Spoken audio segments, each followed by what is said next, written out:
When Obama won the election in 2008, a lot of people were saying, hey, looks like racism is canceled. But this time around, I think America's canceled.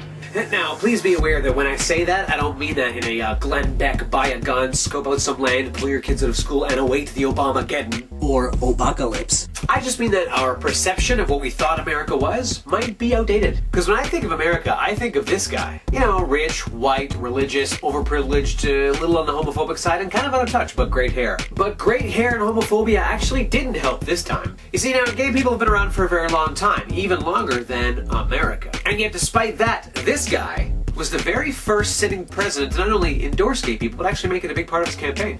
And he won. Pretty handily. I mean, we knew the results before Letterman's monologue. That's not all. 4 states had pro-same-sex marriage legislation on the bill, and they all passed. There's more. A lot of Republican dudes said some pretty sexist things about some pretty important women's issues, and they got, to borrow a phrase, legitimately raped out of office. The GOP learned some hard lessons in 2012. Perhaps they should stop saying things like, hey ladies, relax, we know what's best for your body. Okay? Hey gays, quit ruining America whilst causing hurricanes. Hey Latinos, as soon as you're done manicuring my lawn, get the hell out of my country. Hey young people, get the hell off my freshly manicured lawn.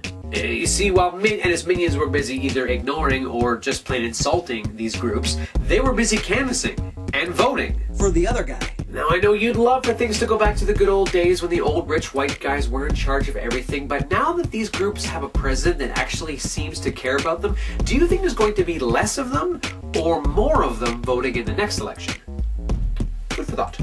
For me, the most beautiful piece of poetic justice was that in an election that was so heavily influenced by women, we knew the results without even having to hear from America's wang.